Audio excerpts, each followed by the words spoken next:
Thank you, thank you, thank you. Good evening, everyone. Wow. Hello, teacher. No, good evening, everyone. Welcome, and thank you for coming out this evening to the fourth event in the Royal Society's series called You and the Planet. A little thing here, because I kept thinking of as you and your planet. I thought it's a small difference, you and the planet, in terms of how we relate to the world around us. So yeah, thank you for coming out. And as Leslie said as well, we have an online audience as well.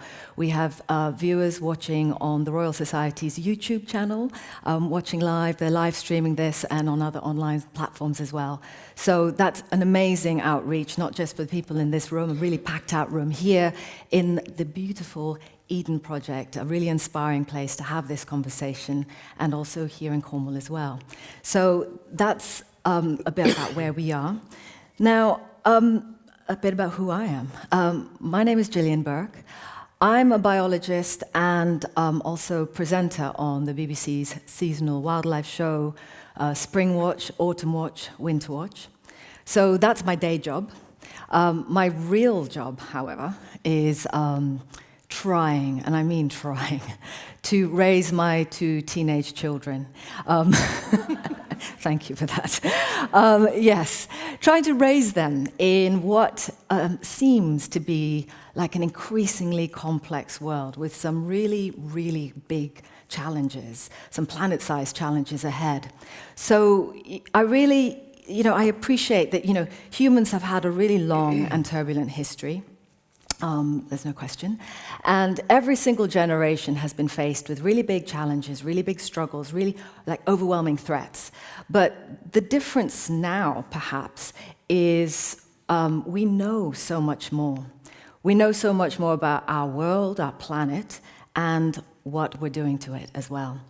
And I think, what's crucial is from this point forward, what we do with this knowledge is going to be a really crucial watershed in terms of our relationship, our species, with the rest of life on Earth. So that's pretty big. So to help us bring some clarity around that relationship, we're really, really lucky tonight to be joined by an incredible panel of scientists, entrepreneurs, and they've all made it their life's work, I would say, it's fair to say, to shine a light on this relationship in one way or another. And I know they're all going to cringe when I say this, but I mean it. These are four minds that we have access to for 90 minutes, and this real font of knowledge, of experience, passion, and opinion. And they'll be answering questions from you, the audience. Now, you submitted questions as part of this event, and I'd just love to say that this audience submitted the most questions of all the events so far, so thank you so much for that. And online as well, please do join in the conversation on social media, use the hashtag #YouandThePlanet, and that'll really help to keep this conversation going, not just here in the room and in Cornwall, but everywhere where you're watching. So before we jump into audience questions, I just want to introduce the panel. First of all, we have Sebsebe Demisio. Sebsebe joins us from the University of Addis Ababa in Ethiopia, where he's a professor of plant systematics and biodiversity. He was also the former director of the Gulele Botanic Gardens, also in Addis, and has served as the leader of the Flora of Ethiopia and Eritrea project. This project was in collaboration with the University of Uppsala in Sweden, and it involved documenting and describing around 6,000 species of plants, 10% of those which are endemic to that region in the Horn of Africa. So a really important study, and it's one of the few completed floras in all of Africa. So thank you for joining us tonight. Then we have Georgina Mace. Georgina is Professor of Biodiversity and Ecosystems at the University College of London and was the founding director of the UCL Centre for Biodiversity and Environment Research, and is also a trustee of the Eden Project, so that's really lovely to have you here. Georgina joined in 2018 the UK Climate Change Committee, and her research interests are in measuring the trends and the consequences of biodiversity loss and in ecosystem change. So I would interpret that as what happens when we lose what we've got. Next to Georgina is Tim Smith. Tim, feeling very familiar here. Tim is the executive vice chair and co-founder of the Eden Project.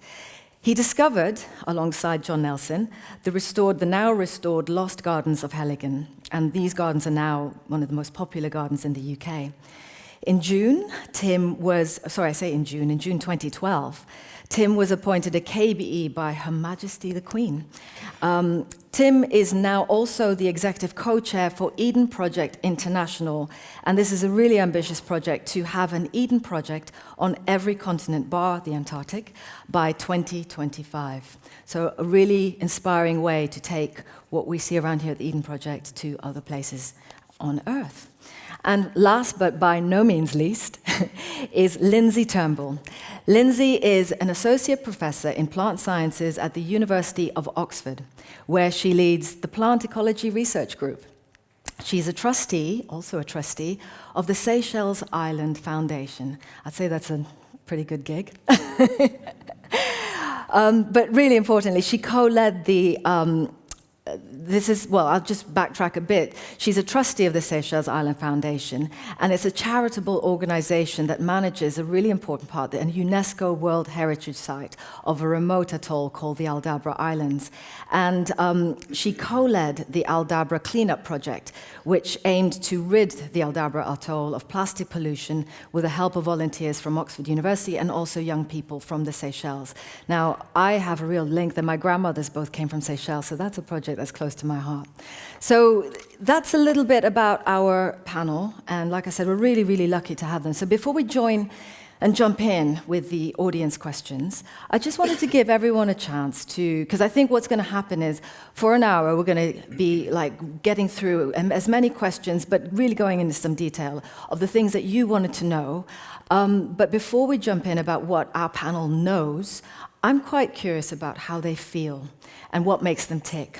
And and maybe, Lindsay, I'll start with you at the end there.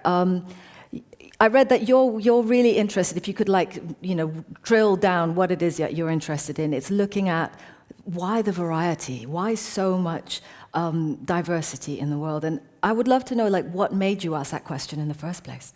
Okay, well, I guess I could tell a couple of very brief stories about myself as a child, because I was very nerdy, and I always loved nature, and I used to go off and look at things, and my parents, to keep me busy, I can remember them buying me this book about age 8, and it was called The Spotter's Guide to Wildlife, and you could go through and find things and tick them off. And I can remember looking in the pavement, literally the cracks in the pavement at little plants growing there, and getting out my book and realising that this little weed had a name, and its name was Herb Robert.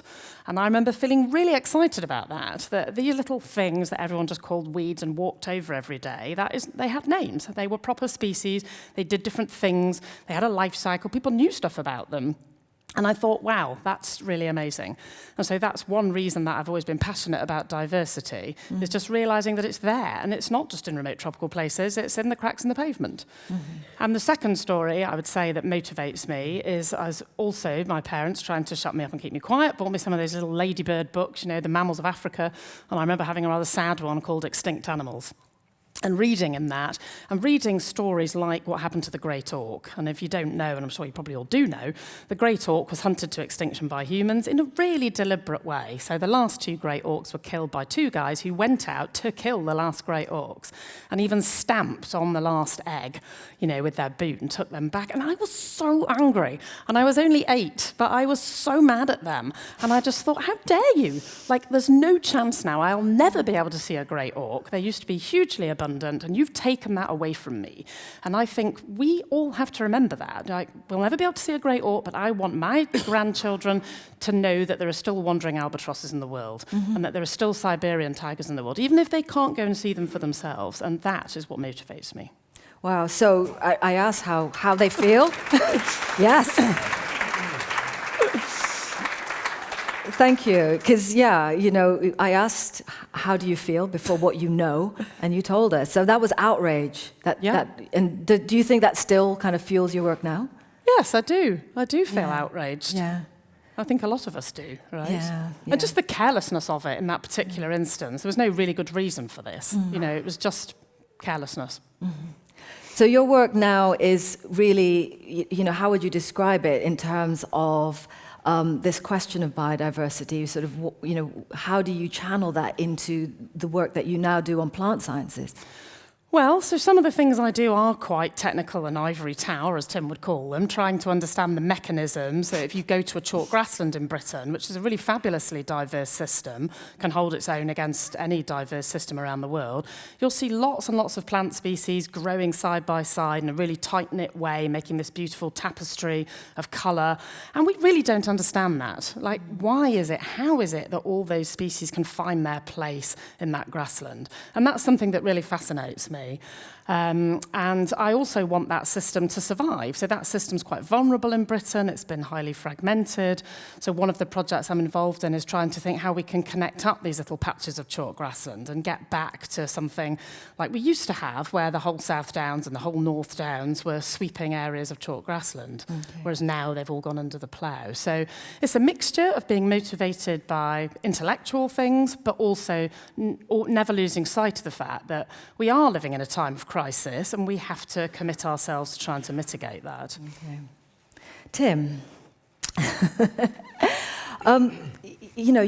this is very much, where we're sitting today is very much, a product of a vision you had. I mean, I guess it was a sort of, was it a build it and they will come? What motivated you to build the Eden Project? I'm not sure anybody can be honest in hindsight about what motivated them at the time, because I think humans, especially men, have the ability to rewrite their history. But what I would say is, what motivated me originally was the sense of a place that people thought was unattractive and beyond hope, and then. So it was a quarry here? Yeah, I don't mean specifically this quarry. I mean, I'm talking about the clay, if you like, the central spine of Cornwall, which, with one mood music, you think of it as being depressed, an old industry on the wane, if you like. But then you could stand there, and on a sunny day, which I grant you is perhaps rarer than you'd like, you have ocean views, and you think, gosh, this could be absolutely fantastic. And I have always been drawn to big. I always liked big. I don't mean big for its own sake, but I've always been very attracted to the idea of gathering people together and releasing their talents to become more than the sum of their parts.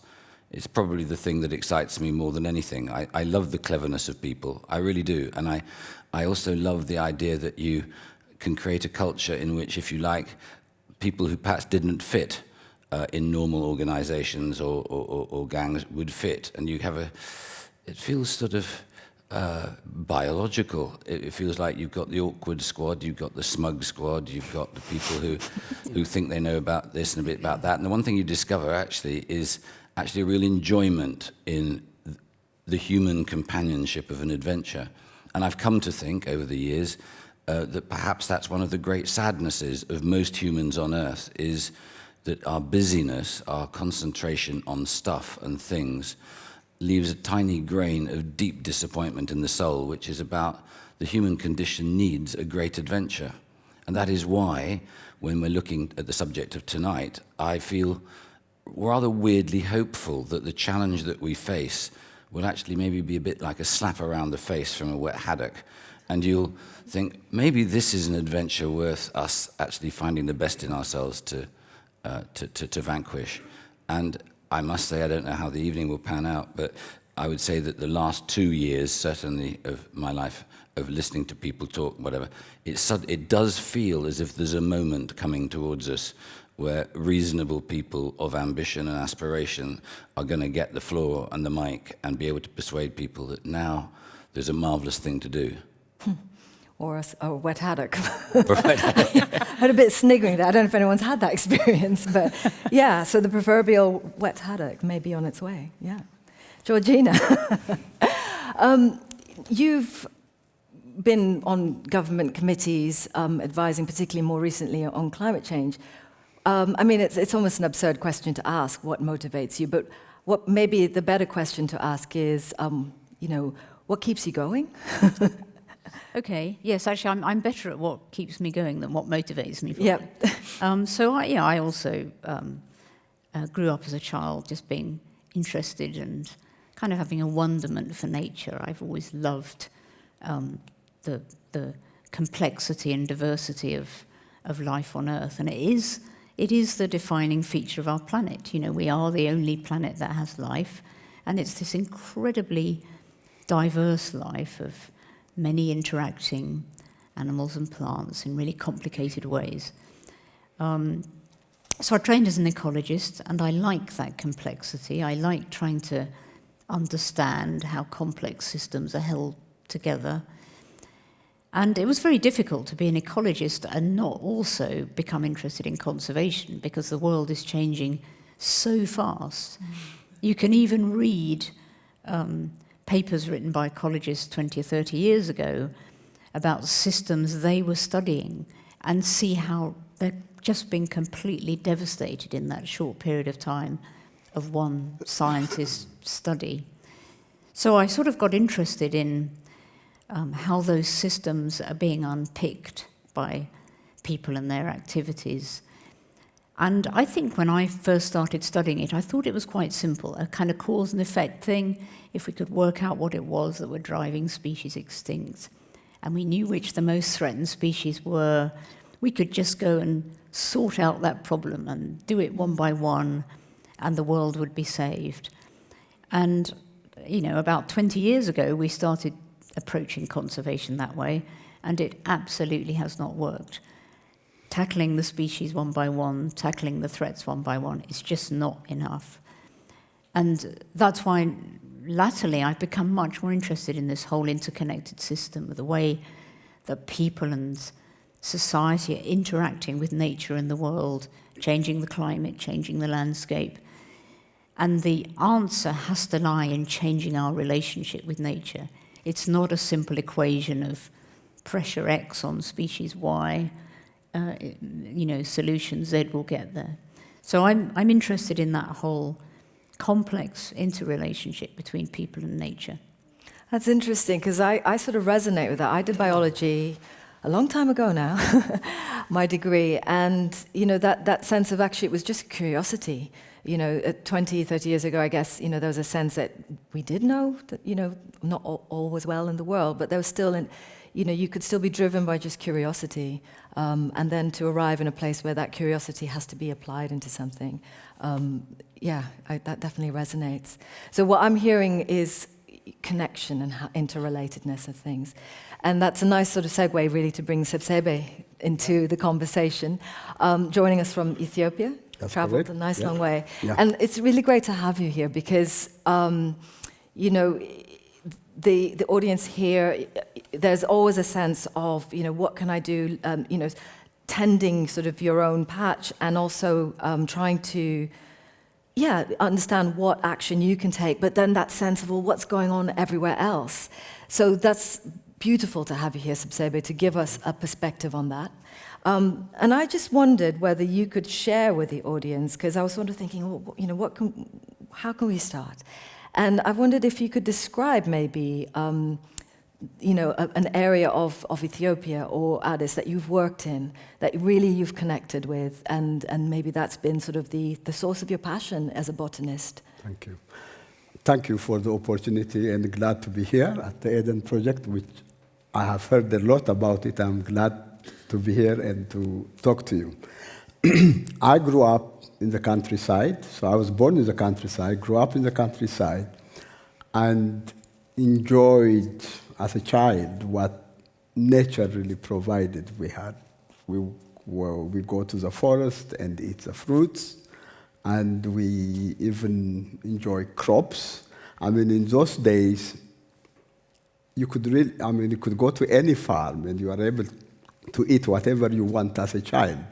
And the community allowed you to enjoy nature, and there was no restriction when I was a young boy. So I grew up in the central highlands of Ethiopia. I knew the forest, I knew the plants, and I knew the diversity. And then we had, I think, a military government, and then we were all sent, once I joined the university, to the western part of Ethiopia, which is very close to the Sudan border, if you know the geography of East Africa. And we were just asked to go there, and I went there. I was not able to really identify any of the species of the plants that I knew from the highland. I said, how does this happen? I suddenly became ignorant. So, and my ecology teacher came to and we met by accident, and I asked him, you know what? I just don't know the plants here. They are different from what I'm used to as a child. He said, okay, it's good, establish the differences and so.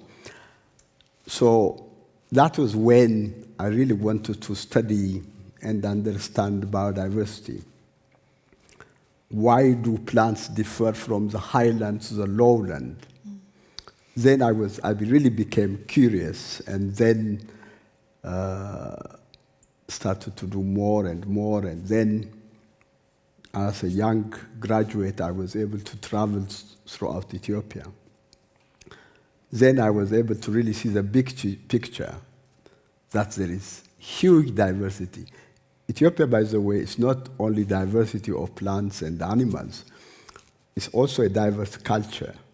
We have 85 different nationalities in Ethiopia that have their own culture and their interaction with plants that actually even motivated me more to understand plants.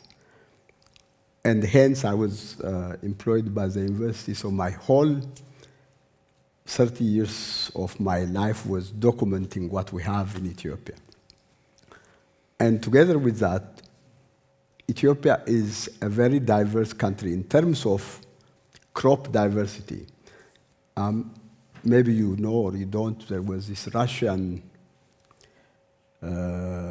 evolutionary biologist who defined crop diversity, and there were 8 areas of crop diversity, and Ethiopia was one of the centers of diversity for croplands.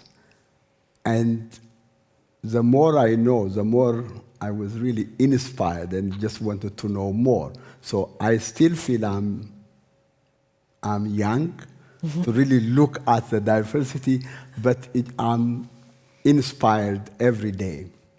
And since I also worked in Ethiopia, then I traveled to other African countries, from Ethiopia to West Africa to South Africa, and there is a lot we should really learn. And I think now I look at biodiversity not only from Ethiopian side, Africa in general, the globe in particular. So we are all connected. There is no way that we only talk about ourselves.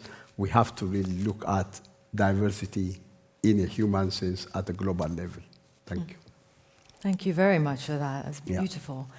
I mean, that's a really lovely lead-in to the questions that you've submitted from the audience. This kind of, I'm going to weave in a question I would like to ask into that first question, but I hope it's relevant. No, it will be, I promise. Well, the question is, what is the leading cause of biodiversity loss in the UK? And is this the same as abroad? And the question I want to weave into those two, so there's 2 questions, and I'm going to get a third in here, 3 for the price of 1, is what is biodiversity? So I don't know who would like to kick off with that one. Georgina?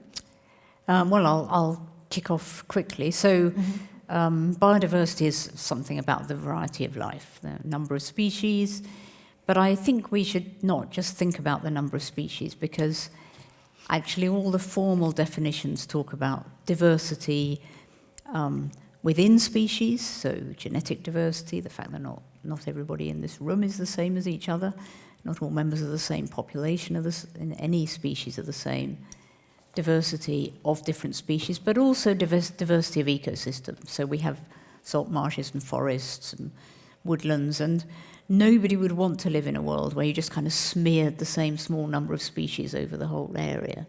So it's that whole structure and complexity is what the word biodiversity generally means. It doesn't have a single meaning.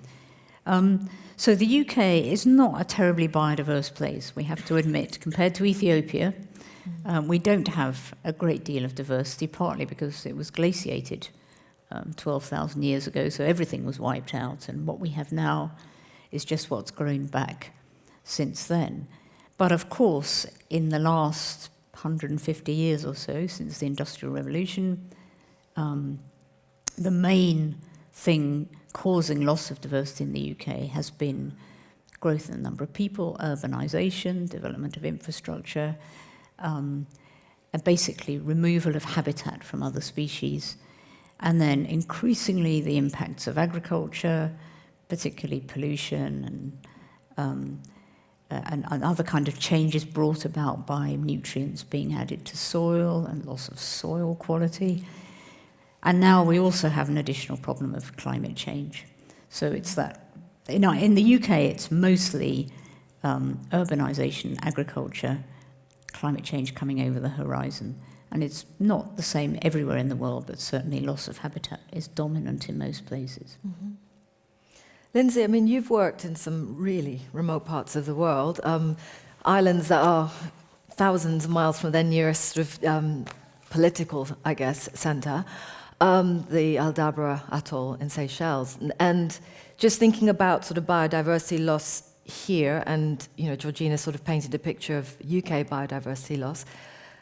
What would you say, what does that picture look like in somewhere like Seychelles, which, in the Aldabra Atoll particularly, which is virtually uninhabited by humans? Yeah, so Aldabra is very fortunate in that it's a heavily protected place that was exploited by Europeans, but in a relatively minor way compared to somewhere like, say, Mauritius. It was always remote, even in those days. So it's been spared the worst excesses, and then the Seychelles government have really stepped up and decided that this is somewhere that they want to protect wholly and properly. And again, its remoteness is its biggest asset. And keeping us at bay. But what you really notice when you go there, talking about biodiversity, because we always think about richness and numbers of species and these things, but the thing that strikes me the most when I step off the boat there is the abundance of things. There's just life everywhere. You just don't know where to look. And that's what we've lost here. It's that walking into the countryside, and you're lucky if you can hear a skylark in a lot of places. It's just, even the common stuff has started to go, or has been lost over my lifetime.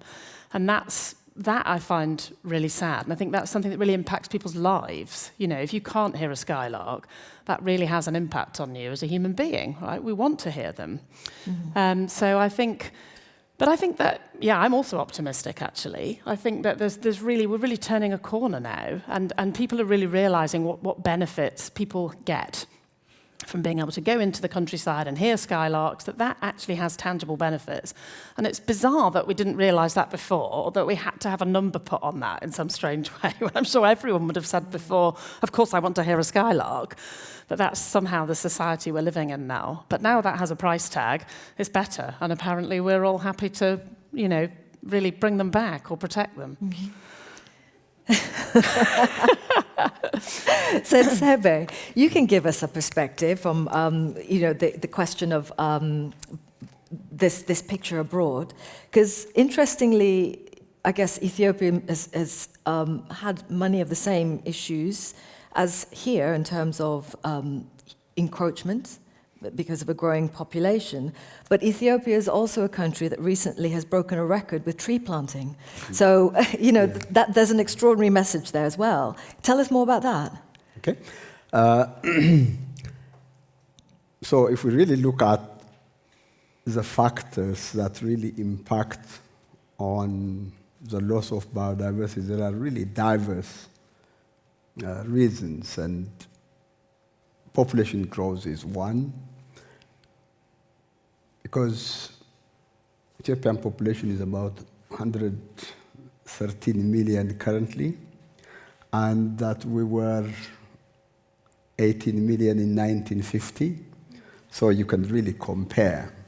Really, it's a contrast. So what it really means is there were more forests, more woodlands. Now with the increasing population, we have to use most of the woodland or the forest, we have to turn it to agricultural land. And because of that, there is really a loss of biodiversity. I mean, that's a fact. But there is also a good growing trend.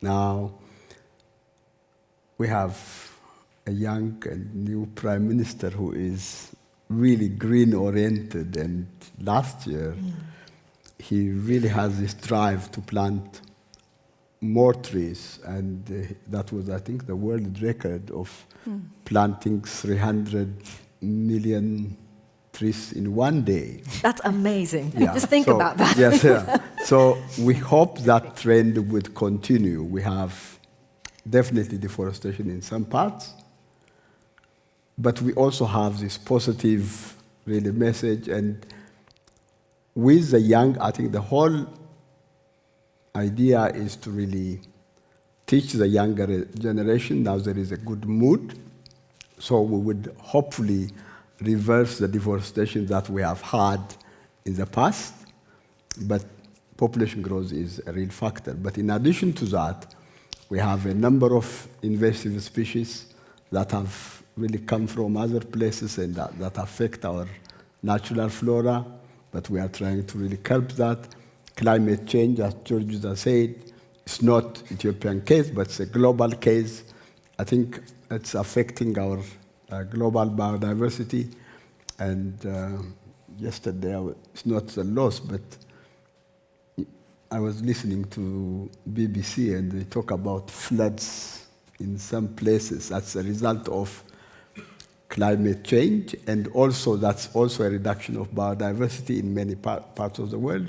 So there is a concern about the loss of biodiversity for various reasons, but there is also a hope and a positive trend in many parts of the world that we hope would address the loss of biodiversity, at least in Ethiopia. Mm-hmm. Thank you. Tim, earlier we were talking about, you had this, painted this incredible picture of being able to grow year-round in Cornwall enough food for local communities. And tell me more about that. Just remind me, because it was such a vivid picture that you painted, this ambition that you have. Well, you have conflated two things, but thank you.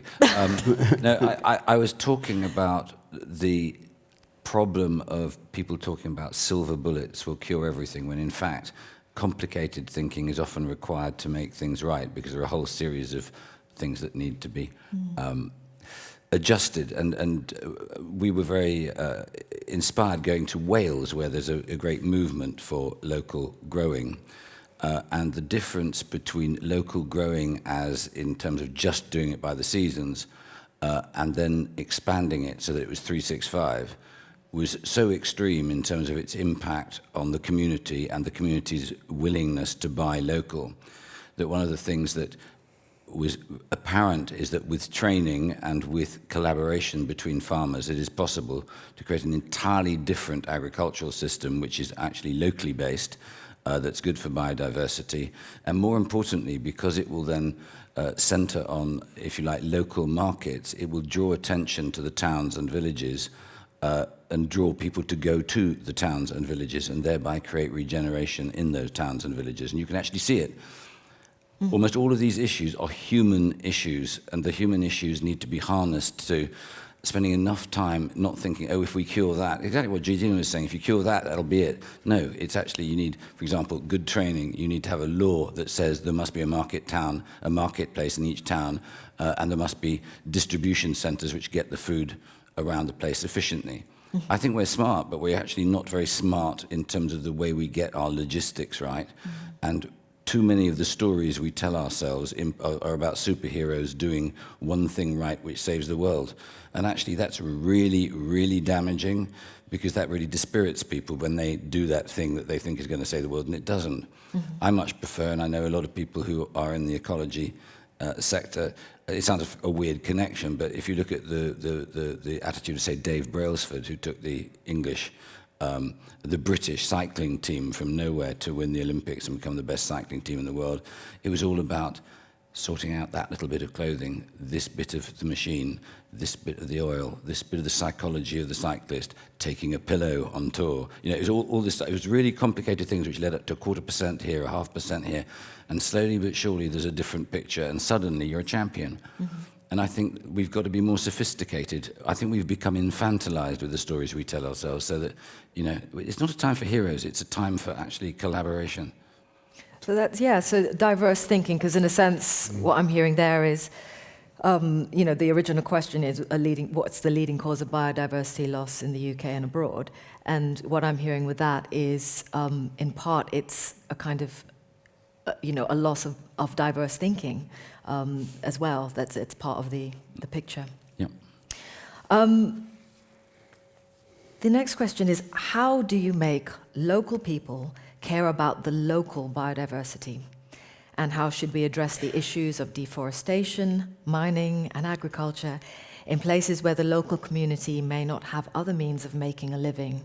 So this is essentially, I guess, how, you know, are the two, is protecting biodiversity and the welfare of people, the economy, are those two things mutually exclusive? I don't, you know, Seba, what do you think? No, they're not mutually exclusive. I think we have to really look at different scales when we talk about biodiversity. We have, for example, currently there is an organization called the Intergovernmental Panel for Biodiversity and Ecosystem Services that actually deals with biodiversity issues at a global level. So we have certain organizations, but biodiversity actually is at the local level.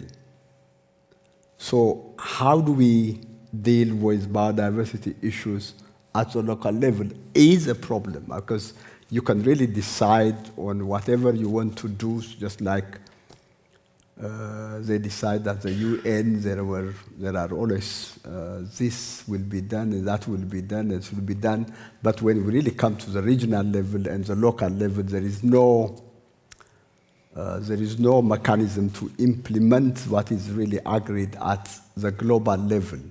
So, in my view,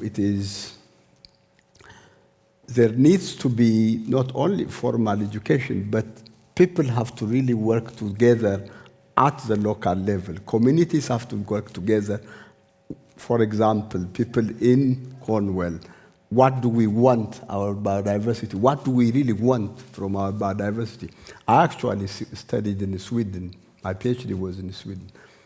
And communities actually would go every summer, they go to a forest. People that own the forest would not stop people from collecting fruits, berries, whatever. It is a common good. And people in Sweden at least utilize those resources. What do you really want to do here? What do you have in Cromwell? What is your diversity? I think the most important thing is we should really know our diversity. It's not only to act. We should know. It doesn't have to be a scientific name, but we have to know the local name, the local use. What do you have? What were your grandparents actually used to do with, I don't know, the crops that we have here? In Ethiopia, for example, I would just tell you, we have one important grass, a cereal crop called teff, and that has been domesticated for over 10,000 years. Every community in Ethiopia knows how to grow them, how to keep the diversity. Even, I'm sure you all know the 1984 drought in Ethiopia and the famine we had. People that were really having problems with drought were really keeping their crop diversity. So when there is a better time, they want to grow it. It's how they really conserve their resources. So this, I think, has to be done at the local level, and communities have to really talk together and just find solutions. It's not going to come from top down. It has to be a grassroots movement. I think that's what you could do. Mm-hmm. Okay. Georgina, you are on committees that advise the government, and I mean that sort of feeds into what Sebsebe said. Is on the one hand we feel that this question of how do you protect the environment and biodiversity, and how do as a government enable people to make a living and have a good quality of life. How do you bridge that gap in your mind? Yeah, so this is actually quite a complicated question. It is. And I think there's a difference between the first part of it, which is about local people appreciating local diversity, which is really important.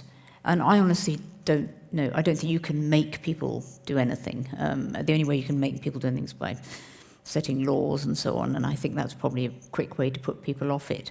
What actually works locally is by people living their lives and having a good life when they're interacting with local nature. So it's about education, exposing children to it as they grow up and making it part of the local culture and local livelihood. But the second part of that question, which I think's a really tough one, is this apparent conflict that there sometimes is between, on the one hand, conserving an area and on the other, exploiting it for mining or for agriculture. And there you end up with this kind of asymmetry of benefits. The local people lose out because the conservation that's perhaps being funded externally and the mining or agricultural incomes that are flowing externally are actually being done at the cost of local communities who live there. And it's been a sad history of a lot of conservation that conflict has been allowed to persist. And actually there's no need for it, because if we can organise this right, local communities can benefit from local conservation. And if there really is a problem about an area that has a very valuable mine for whatever reason, then either you compensate the local community or you find some other way of supporting their livelihoods while it's mined. The fact that that's happened is because we haven't put a proper value on local nature. We haven't made it valuable on the books of the mining company, that when they come in and make a profit, they've also got to compensate the local community. So I think it's a false dichotomy that there is this trade-off, because actually everybody relies on nature, and understanding that and working out exactly who's benefiting from which bit of nature allows you to set up a much more equal system where people benefit from conserving it wherever they are. Mm-hmm. Tim, do you see, you're based down here and very connected with local communities and how people make a living here. Can you see that working in practice in Cornwall, where if there is a resource to be exploited, for want of a better expression, that people could be compensated in kind, for whatever impact that has, if they're told that the priority is to conserve the biodiversity or the environment that's there in the first place?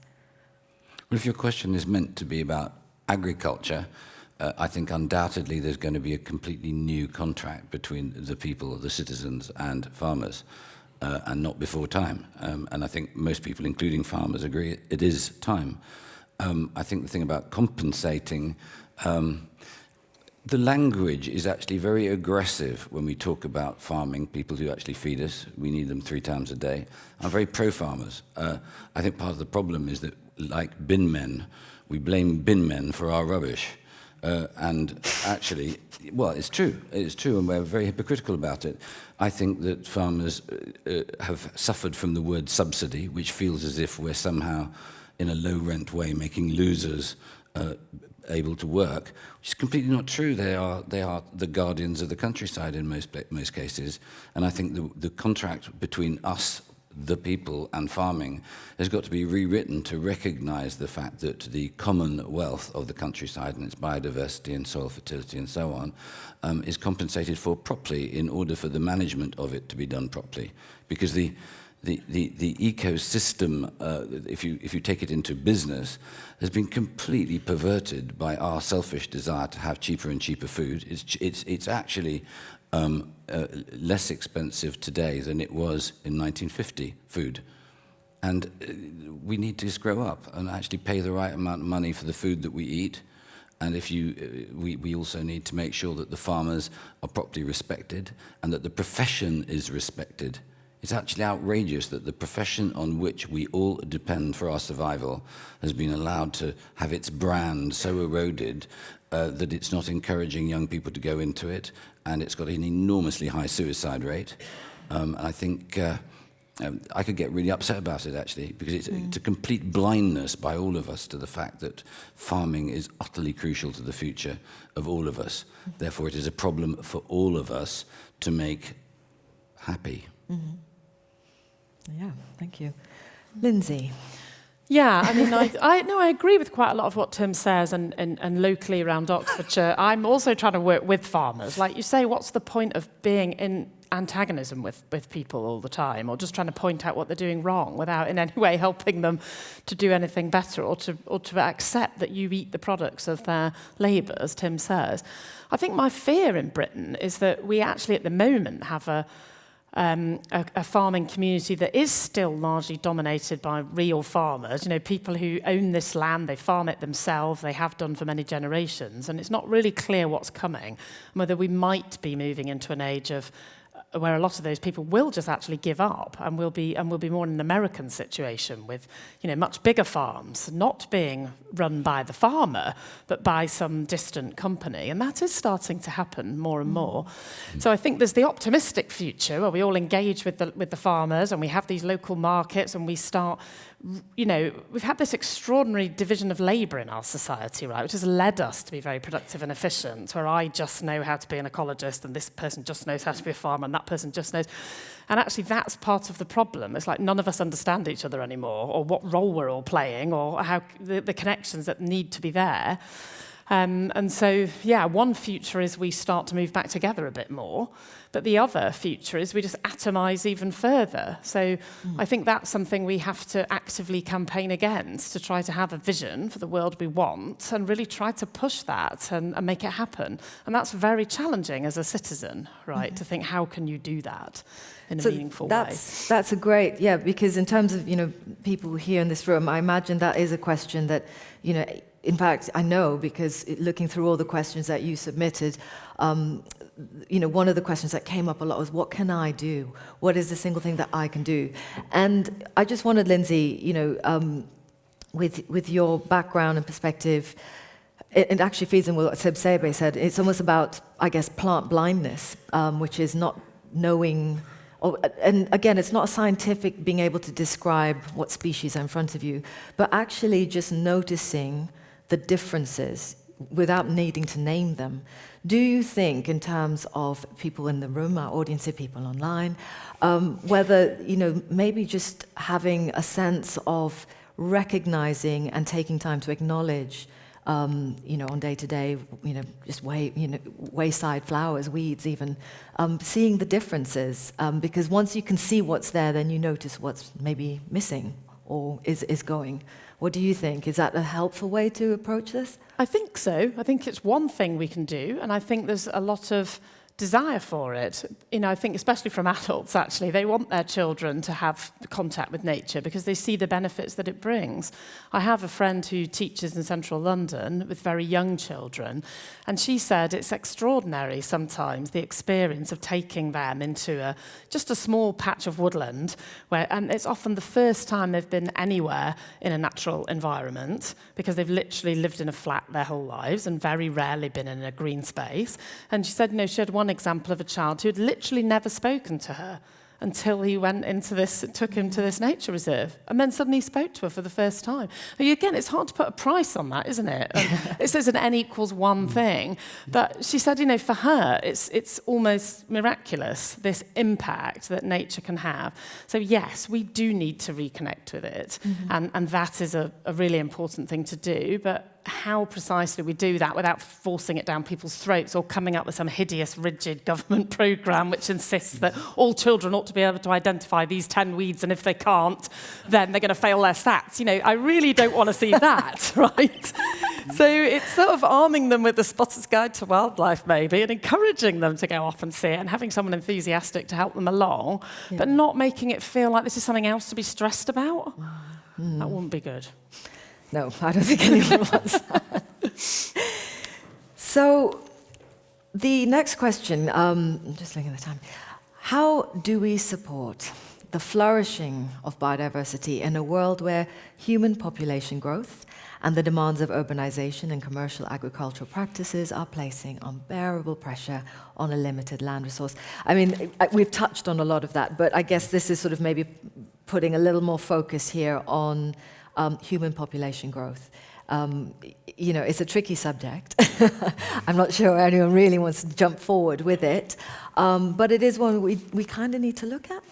And it's maybe, I'm just looking here because I know it's not something that everyone wants to deal with, but because it is an uncomfortable topic. But, what are the projections for human population growth? Georgina.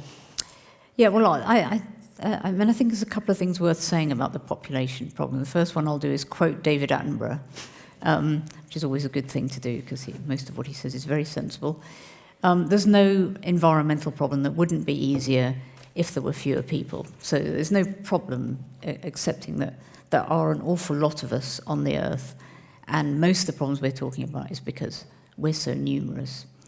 But, we are where we are. We can't rewind history. And we have a responsibility to ensure a good quality of life for everybody, everywhere, and for future generations as well. So if we think about this problem of population and its impact on the environment or its impact on biodiversity, actually it's not just a simple equation of the number of people. It's actually each person and the way they live their life. So it's a kind of number of people times consumption is the impact on the environment. So if you then consider that and think about how you could cut your own impact on the environment, that could be like cutting the impact of another person. And actually it's a lot more than that. The footprint, the consumption footprint of most people in the UK is somewhere between 5 and 20 times the average footprint of somebody who lives in India. So, that puts the population problem into perspective, that it's not just population, it's also what you do. And if we can cut our consumption footprint, that makes a huge difference. And the big difference about doing that is it's something you can literally do overnight. If you change your diet overnight or you change the amount of flying you do overnight, that has an immediate impact on the environment. Trying to change human population growth and trajectories is a long-term issue. We have a generation time of 25 years, so there's only 2 ways to slow population growth: slow the birth rate or increase the death rate. We're not in the business of increasing the death rate, so the only way we can do it is to slow the birth rate. And you can slow the birth rate.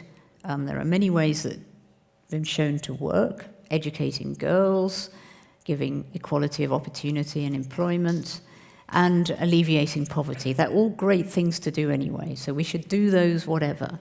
It's a high priority to slow the birth rate, but it takes a while to have an effect. It takes at least 25 years to have any effect, and because of this kind of momentum of population growth, it takes longer than that. You've got to wait for the whole thing to play out over decades.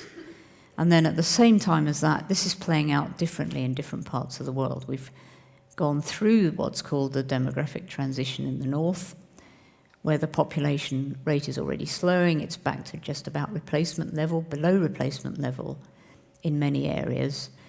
But in the south, in developing countries, it's still high. The birth rate is still dropping everywhere. It's still very high. We've probably passed peak birth rate, which just means that the rate of growth is now slower than it was. So we're already slowing.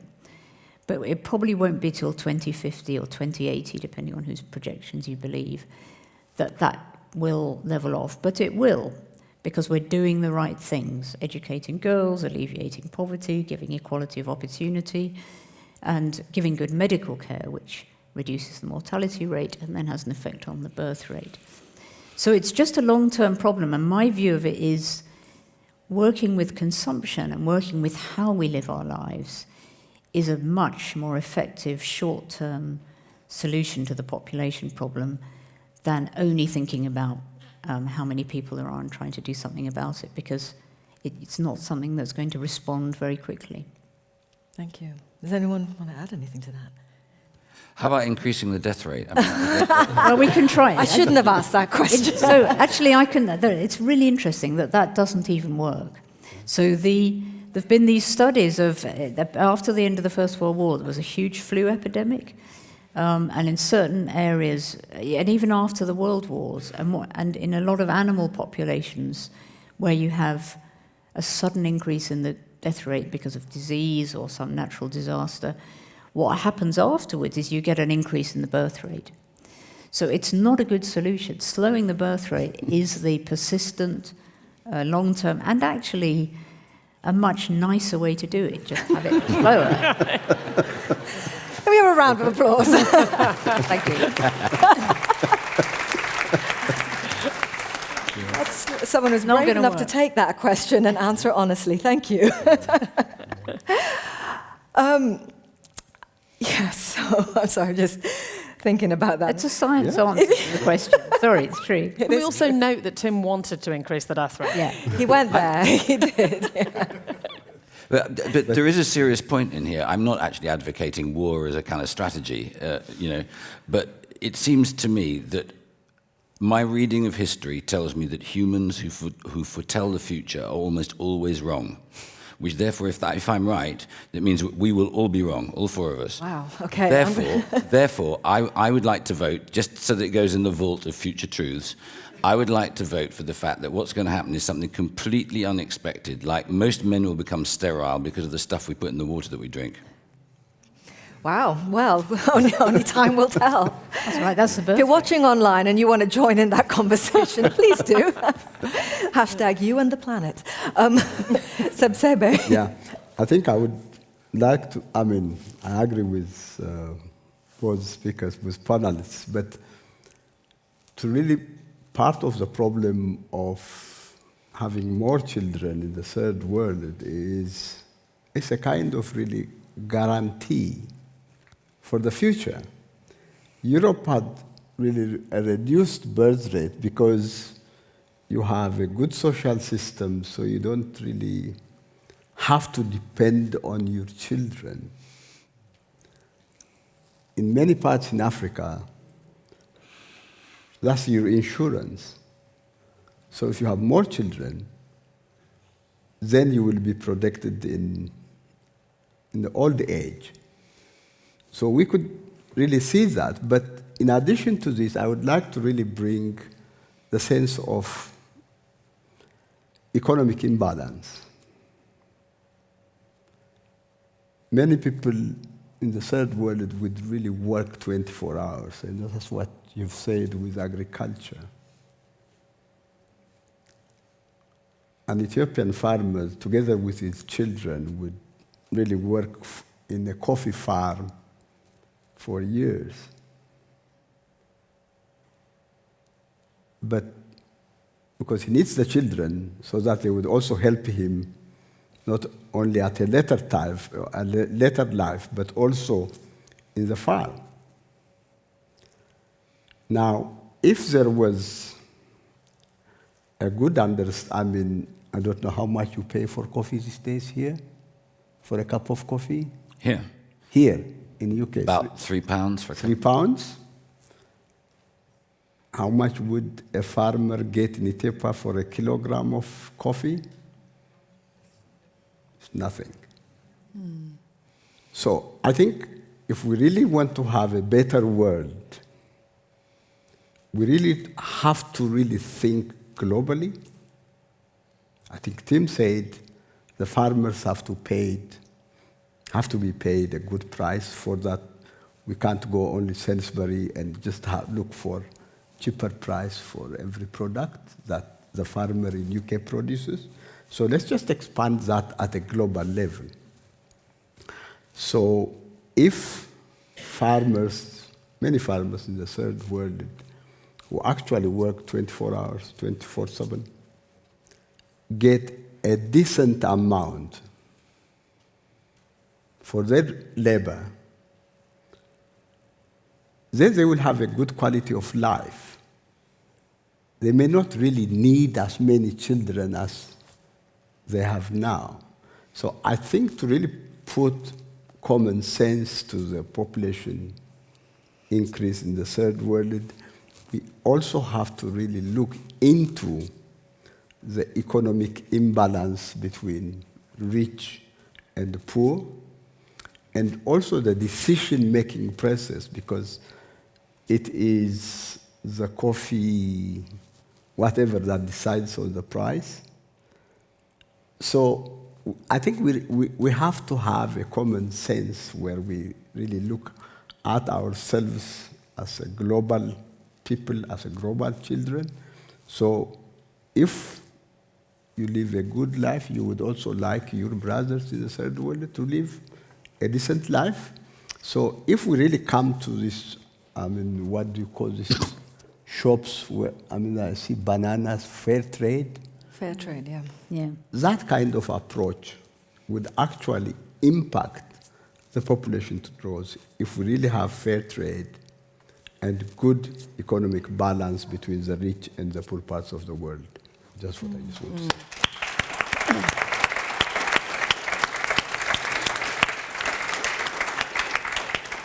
Well, that was a great question. Really provoked a lot of thought there. I mean, I'm just looking at the time here, and I want to get through as many questions as we can here. And I know, just having seen all the questions I said earlier that were submitted, the question, the one that came up the most is, what single action can I take that can make the biggest difference? We've touched on some of that already. Tim, can I start with you to answer that question? I used to like you. I'm always suspicious of what one action would I advise myself taking. The obvious glib ones would be to consume less, to drive less, to fly less. But that's kind of a cliche. I think the action that I would take would be to get outside more, to tell all my friends to support farming and land, and just don't buy shit. There's your answer. I sort of want to leave it there, but I don't know if I can. Lindsay. Yeah, I mean, I think it's not a good idea, really, to give everyone a prescription that they should follow. People's lives are very different, and, I can cycle to work, but not everybody can, So I think you have to look at your own life and see where are your worst excesses and try to trim them as much as possible. But after having done the Aldabra cleanup project, where we had to we went to this extremely remote place, hundreds of miles from anywhere, and have to dig through the sand, removing 60,000 pairs of worn-out flip-flops, I would say, please don't buy cheap plastic shoes. Or if you do, can you please find out how they're recycled before you buy them?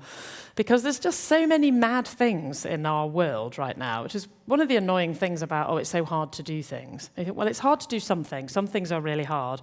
But there's so much really stupid stuff that we're doing that actually wouldn't be that hard to fix. Like selling HP sauce in tiny little plastic sachets. There's something about that today, that apparently there's enough sold every day to entirely cover the surface of the earth in them or something.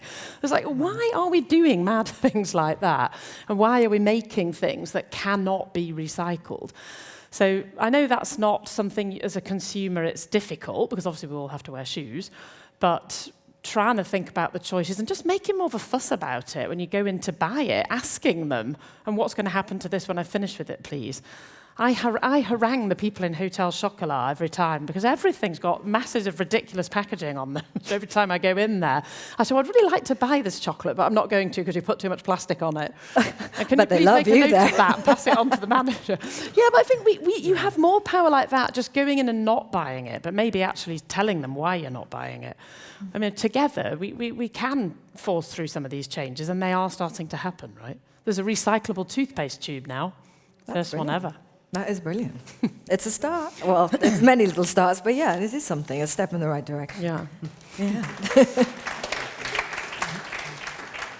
I mean, Georgina, you operate on so many levels. I'm still trying to work out where to come in with this question with you. I'll just ask it simply. What would you say? Well, I don't really have much to add to what Tim and Lindsay have said. But I do think there's a limit to what us as individuals can do, that many of the really big problems are wrought by big organisations, and that actually that's where it's also going to have to be tackled. It's, what the big multinationals are up to, what governments are up to, what a lot of great big commerce is up to. And we can act on those as well. We are customers, we're employees, we're shareholders, we're voters. And I guess what I've been impressed with in the last few years is the impact that just a lot of people from across society saying they won't tolerate these things anymore and being quite outspoken about it has had in terms of affecting those big players. Yeah, absolutely. Seb, do you have anything to... Not much, but for a UK audience, because I think you have, in many countries, we don't, the electoral system or taking your representative to a community to task is a difficult thing in many parts of the world. I think in UK, I have been coming to this country for a long time, and when there is a debate on BBC, people can take their representative to task.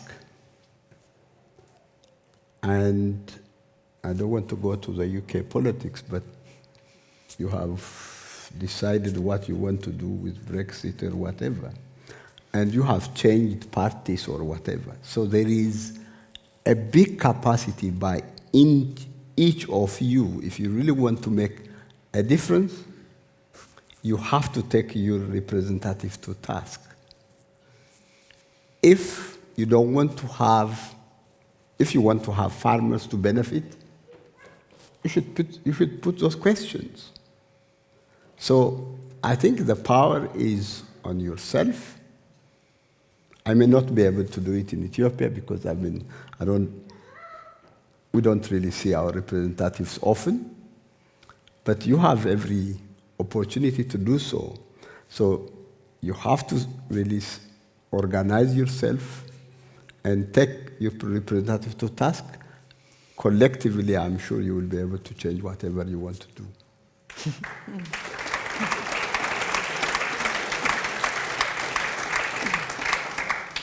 Wow, that leads nicely into the next question. This is probably, actually, I'm just looking at the time, and I think doing that last-minute shuffle in my head about what would be a really useful question that maybe brings in things that we haven't really touched on.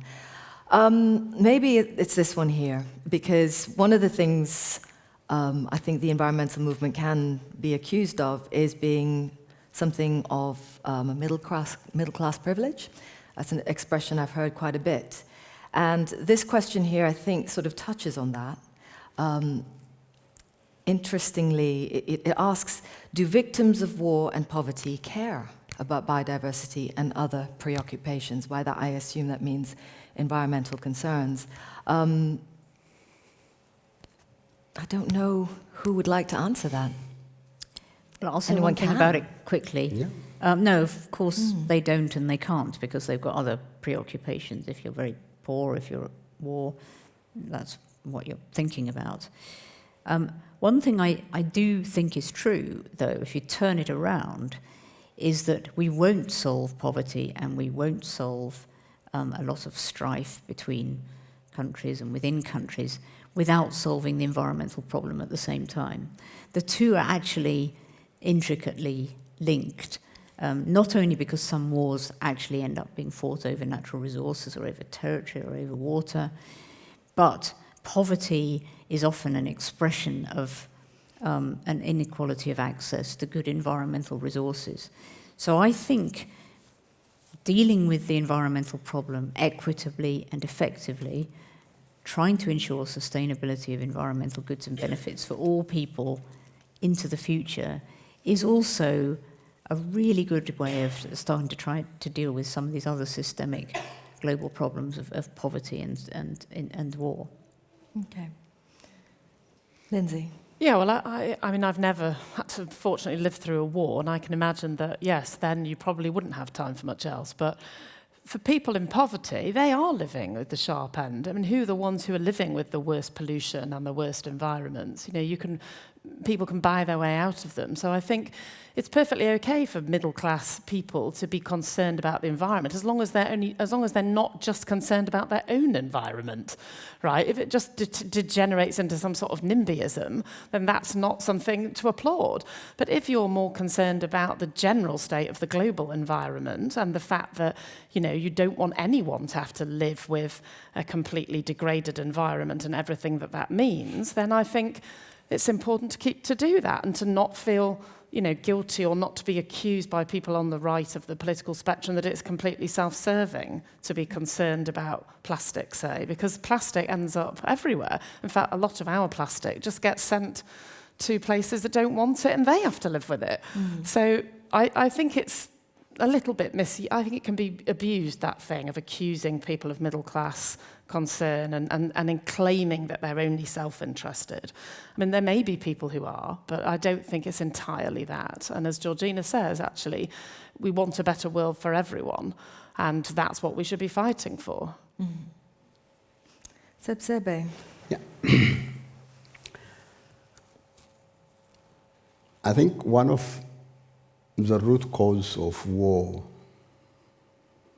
is definitely poverty. I mean, the way I see it. It is definitely people fight over the small resources that's available. People, I mean, poor people actually don't really fight. It is those that organizes these poor people and benefit from these problems. So how do we address really poverty? I'm just now looking also at a global level. Definitely we have, I mean, Ethiopia is a very good example of people have helped Ethiopia over many famines, many problems. People now are helping Somalia, South Sudan.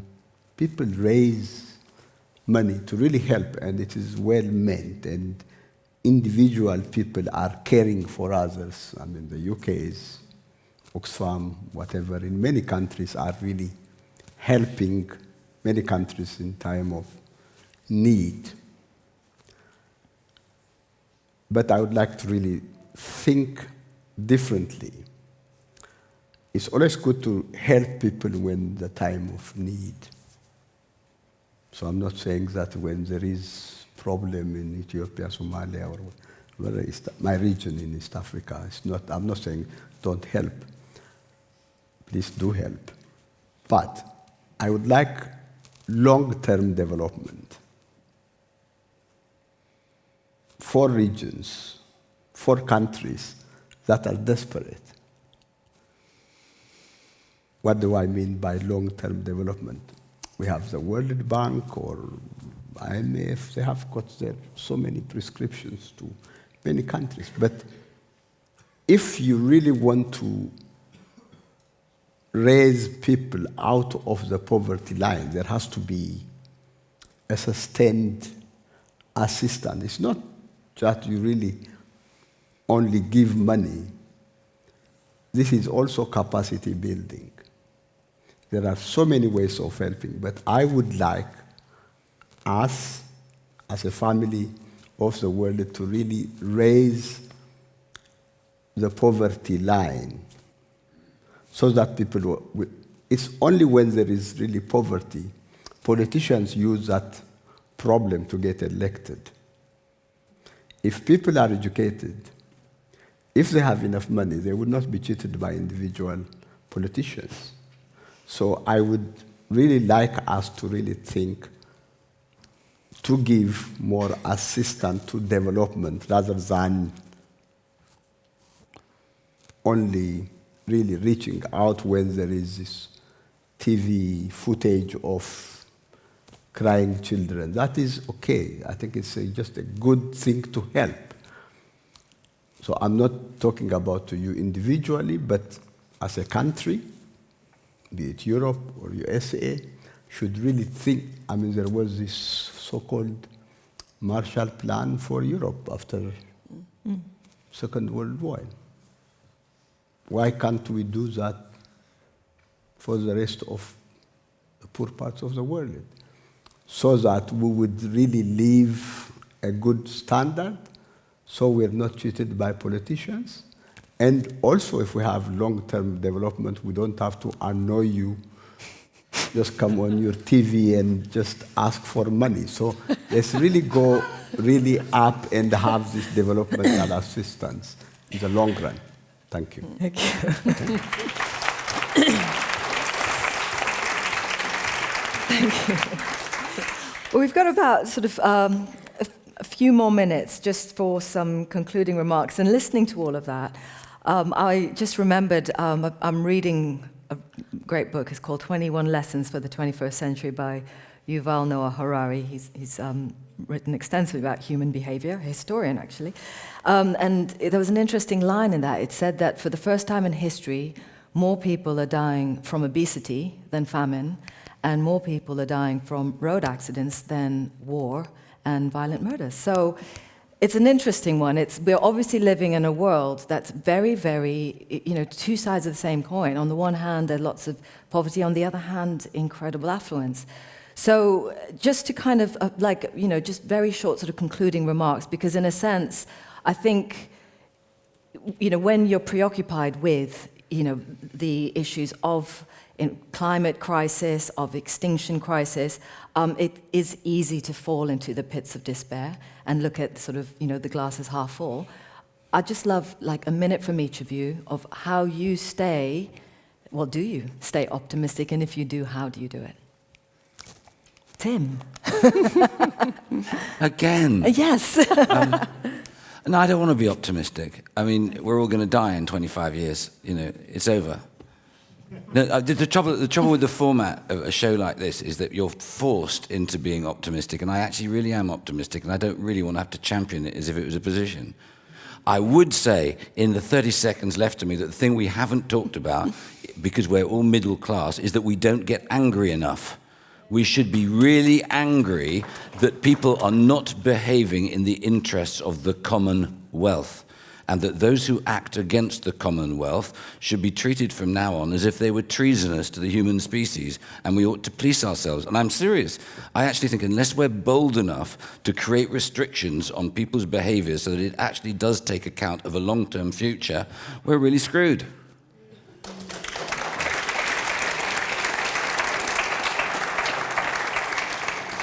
That was a minute well used, Tim. Georgina. Yeah, I mean, I don't know whether I'm optimistic or pessimistic, but I do think we're at a very critical turning point. This has been said before, but we are at an extraordinary moment right now. We are probably the first generation of all the people that have ever lived on the earth to know the impact that we're having on the planet and the impact that we're having on the rest of life on Earth and on climate and all the things that sustain us. We know that. We're the only generation that has known that. And we're probably also the last generation that's going to be able to do anything about it. So there is a real opportunity to act now, to do things differently now. My generation did things pretty spectacularly and universally badly over the last 30 years or so. I hope the next generation, can radically alter the way they behave on the basis of that knowledge and understanding, and on the basis that unless we do something in the next few decades, it's going to be very difficult to reverse these damaging trends. So I don't see much point in being optimistic or pessimistic. I think it's much more, we really have to change the way of behaving and living, and through whatever means, through your individual behavior, through getting angry, through campaigning, through working to pull down some of these monoliths that have sustained this damaging way of life over decades, and really trying to change some of those very fundamental things that are wrong in our society, including this one about how we behave with regard to the public goods and the commons, which we've just destroyed over recent years. So now is the time to do it. Thank you. Sebsebe, your minute. Okay. No, I'm eternally optimistic. I'm an optimist. The reason being, we have really seen the impact of climate change. If we are really closing our blind eye, we're just killing ourselves, and we are leading the human species to extinction. So I don't think we want to do that. So climate change is a real thing. It's a proof. We're going to disappear unless we act, but I hope we will act. The last thing I also would like, climate change has always been in the forefront with IPCC, and there was lots of attention. Biodiversity is at the global really seen for the first time in the last 5-10 years. Because of the importance really given, even this lecture or this panel is on biodiversity. It never happened before. So we should act collectively, globally, also at the local level. If we do that, I'm optimistic we will overcome this disaster. Thank you. Good man. Lindsay. Yes, I am also optimistic, actually, and I don't think I'm generally necessarily an optimistic person. I think one of the things we didn't talk about today, I started off by saying as an 8-year-old, I was angry. And I think there's a lot of angry 8-year-olds out there right now, actually, and we're really seeing that, of young people actually suddenly going, what the hell have you done? You've taken my future away, and you never asked me about that. And I think we really have to listen to those voices now. And I think that has been incredibly powerful. And even kind of CEOs of massive companies are sort of almost in tears when their daughter's on stage haranguing them. And we really have to let them have that voice and recognise that we do owe that to future generations. We should not be taking things away from them that we cannot replace. And I think our children are going to hold us to that. And that's why I'm going to be optimistic. Awesome. Please thank our panel generously. Thank you so much as well for your audience questions. Yes, that is all we've got time for tonight. This is the 4th event in the Royal Society series, You and the Planet. There will be a further event. It's a family festival at the Natural History Museum in London, and that's going to be on Saturday, the 21st of March. So look out for that one if you are in the area, and if not, it will be on the Royal Society YouTube channel. It's a great way to do that. A nice low-carbon footprint way to be involved with this conversation. Stay in touch. And for the viewers online as well, keep involved with the conversation. Use the hashtag #YouAndThePlanet, and you can all do that as well if you're tweeting and Instagramming or whatever it is you do. But again, thank you so much for coming out tonight. Thank you for watching, and thank you again to our panelists.